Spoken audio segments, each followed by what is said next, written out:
Hi guys, happy hump day. It's Wednesday. Today I'm not doing the swing chat because, as you know, if you watch my videos, you know that I had lost my partial denture that has my 2 front teeth on it. Well, I did find it, but because it was small, it went through the washer and dryer and it was mangled and destroyed. So yeah, I'm still waiting for the new one. Anyway, so you're not going to see my face. This is all the birds. Today they got their yard pretty much mowed. I need to still do some weed eating, but it was just too hot. They're having some watermelon. That's the pink stuff. I had bought some, they were called panna rolls at Redner's, which I've never gotten anything bad out of their bakery. I typically go there. I make the extra trip because they have, my favorite roll and bread of all time is pretzel rolls. They didn't have any. So I bought those instead, and I regret it because to me they had no flavor and they were just gross. So I had one I dried out. You know, I could take a few bites and it was gross, so I let it sit out and dry out, and I gave the crumbs to the birds. People were like, oh, don't give them bread. Well, you know what? They're chickens. All right, please. Anyway, they don't get it often, but so today I was paranoid that they would swallow something too big.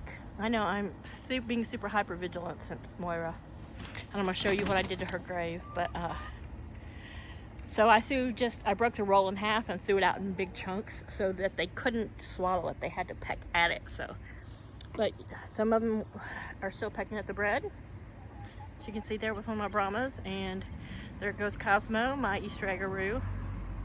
He's gonna carry that big piece off, but there's no way he can swallow it, thank goodness. And some of them are going for the ice cold watermelon.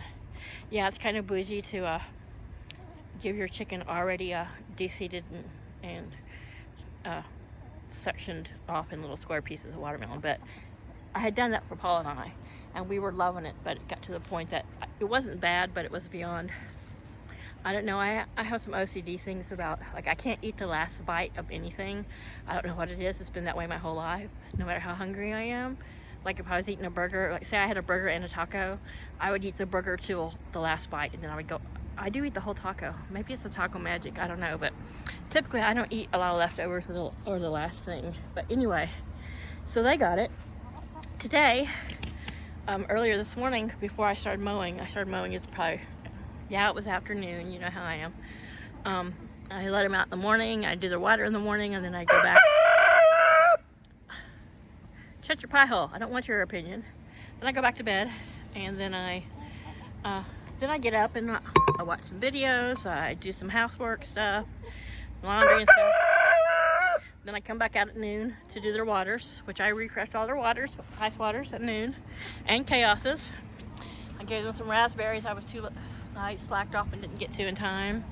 They're not big raspberry fans. I think if I show it through here, see those little red spots? That's not watermelon, those are raspberries. I love fresh raspberries. I don't like raspberry flavored things, but I like fresh raspberries. So, you know, that's just me. Here's chaos. So I changed and refreshed all their waters, and then I decided I was going to mow. And I ended up filling everybody's water. I know you were unhappy about it. I ended up filling everybody's water with grass clippings. Yeah, go Zin Zin. I'm Leghorn girls. Sometimes they're so bossy. You know, the Easter eggers are about, I don't know, at least a few weeks, a month younger, 5 weeks maybe younger than the Leghorn sisters, and they like to make sure they know it. But anyhow, so the Easter egger and the Colombian rock cross, which is Lily and Zin Zin, who are right there in the center of the screen, brown, white, and black.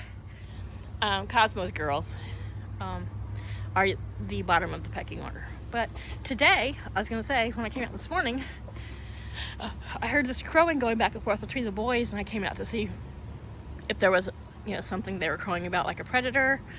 And all 10 of them, which, like I said, the Leghorns hanging together, Lily right there walking towards me, and Zin Zin, the Easter egger, and Cosmo kind of hanging together, and then the other 5 hanging together.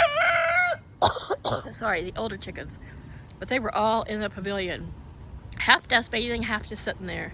And then I heard a beeping, and it was the FedEx truck bringing me another, which I'm going to show this just because it's, I should have probably included this when I showed the things that I use for my chickens. I know there are a lot of people who watch this who have chickens, who have already done their own thing, and that's awesome. And I know that there are people who may not have chickens or are newer to chickens, but sorry, it's hot, and I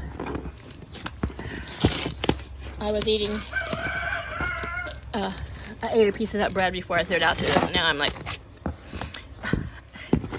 yeah, Kate, you have a box cutter. Why didn't you grab your box cutter? Well, because I was gonna grill. We have a big grill over there on the other side of the compressor.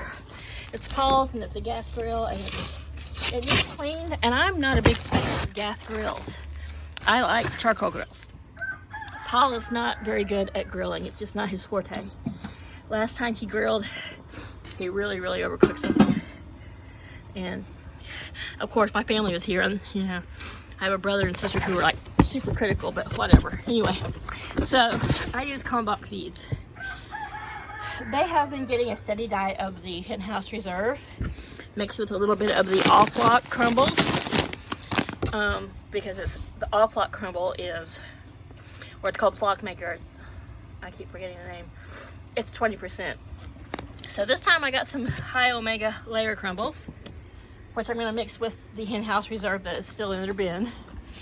And I tried to mix either the all-flock high protein crumbles, and I'm going to try to mix this with, I always kind of keep my in-house reserve mixed because I do have 2 roosters. I'm sorry. And they don't need all the stuff that a hen does, but they do need high protein, and Laddie Roo has his little crooked beak, and so crumbles are easier for him to eat. You know, he misses out on a lot of things. In the summer, I haven't done a lot of mashed feed for them. It's just been hot. It attracts flies. Laddie, show him your trimmed beak. Come on, Laddie Roo. He's like, yeah, you're asking, but I'm not going to show it. So anyway, he got the tips of his beak trimmed. Come on. Yeah. It's still crooked, but he's able to use it more of a pincher-like. It's not, I wanted to trim it so that his top beak wouldn't slide so far to the left, but I was really close to, it's a dark spot. I don't think it's the quick, but it could be, and I just didn't want to risk him bleeding. I mean, every time I do it, I take out some cornstarch and stick pin and anything I might need in case I go too short. But the worst part is that because it's overly long and he can't sharpen it and file it down like a normal chicken, he tends to like chip and get pointed because it's misshaped. And if it's pointed and misshaped, then when he is covering a female, I never wanted roosters, but I love my roosters. When he's covering a female and he grabs her feathers or pecks her head, it's pointed, and I don't want that. So I blunted them off. I did the part he hates the most, which is the nail file, and I trimmed the edges so it's square with rounded corners. Look, they're all hanging over their spot. I've been using the dirt and filling in more of his dust bathing spots, and I put these flowers over here just because I've lost other chickens, but Moira and I had developed a little special relationship. You know, she followed me around. She came when called. She ran to me every morning. Yesterday, I had a lot on my mind. I hadn't slept all that night. I had to cut his beak, and I was trying to block out a lot. But this morning, I was relaxed, and I came out, and without even thinking, I was looking for her to come running to me with her little happy waddle run, and she wasn't there, and it was tough. You know, and people think it's silly. They're like, oh my God, it's just chickens. But if you have chickens, and yeah, I have these guys for eggs because we eat a lot of eggs, but they're also pets and they're companions. And I keep my flock, I do pick them up, I do check them out, but I try not to overly humanize them. You know, I give them voices and I give them human personalities, which God knows they have, and I sit out there with them and I let them come to me, but I don't force myself on them. I let chickens be chickens. They're a prey animal. I like them to I don't want them to ever be so comfortable that they lose any kind of fear. So anyway, we're all good. We're all good. Of course, the roosters are going to probably get a lot more lap time therapy this winter, but right now it's just too hot. They don't want to be held up against my hot body. I don't want to hold them, and they're doing good. They're all doing really good. So I took a picture, which I'll post to Facebook, but Moira was just special to me. You know, she and I had developed something different than me and the other birds. So here's her grave. Still has the flowers. They're still alive. I watered them this morning, even though they're in dirt. I moved, I think his name is Randolph the rooster. It was Rufus or Randolph, but the other chickens were just abusing him and knocking him down. So I brought him out here to watch over her, and I moved my flag there. So, and I mowed around her today, and I'll eventually probably put some stones around that spot. Or even if I let it grow over with grass, I will keep the rooster figure and the flag there.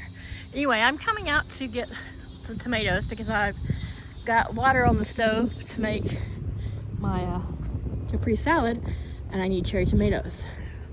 But what I really was wanting to show is, you see all these yellow flags? There's a bunch of them. Those are all watermelons. Yeah, that's a lot of watermelon.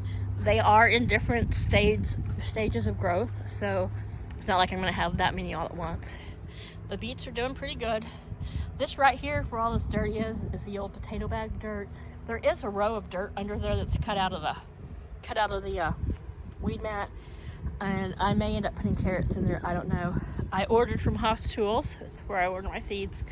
The purple-hulled, pink-eyed peas, which are our field pea. They look like a black-eyed pea. You can eat them fresh. Oh my gosh, that was getting big.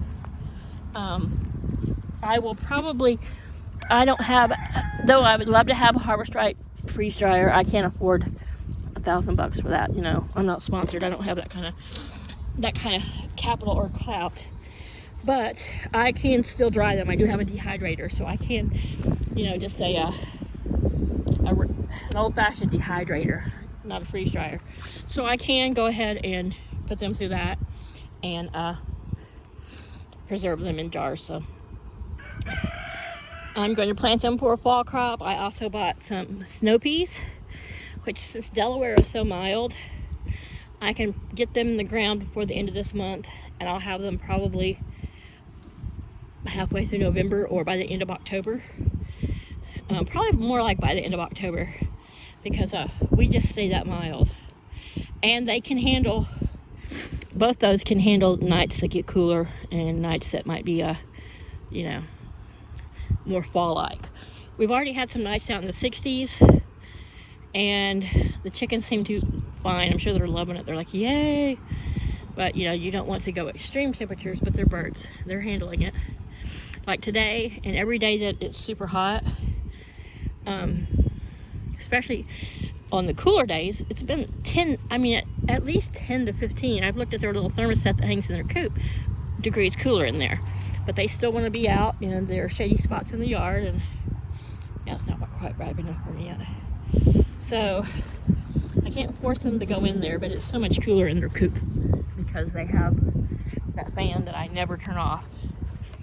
And when the nights get to a point that they're consistently in the low 60s, when we are actually getting into fall, then yeah, I will.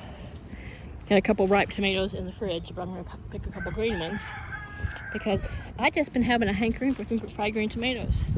Oh no, I hate that. I hate when that happens. So I throw them out there. When I was mowing today, when I mowed through here and when I mowed around the other side of the house, which has some really tall weeds, which kind of like a good insulator, but whatever, Paul needs to trim them down.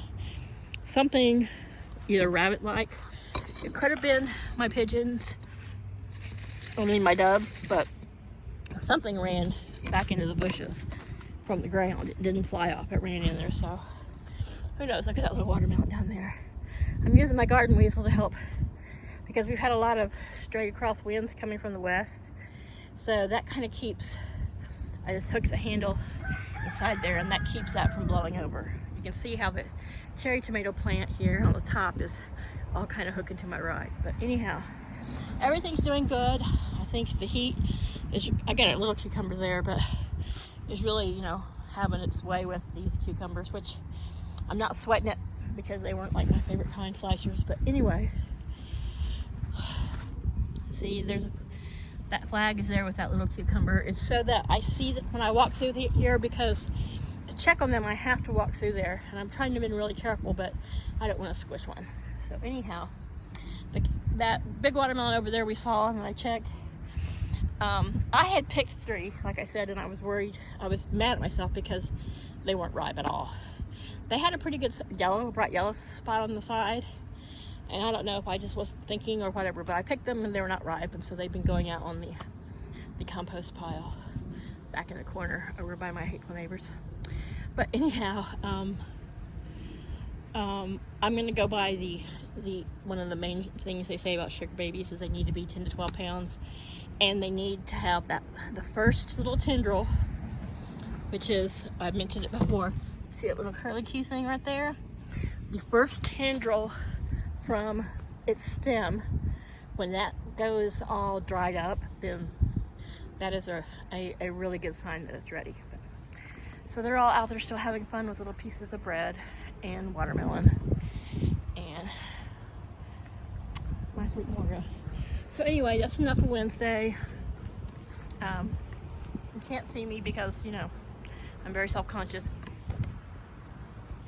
I don't know how much you saw me of that, but I'm sure it was horrible.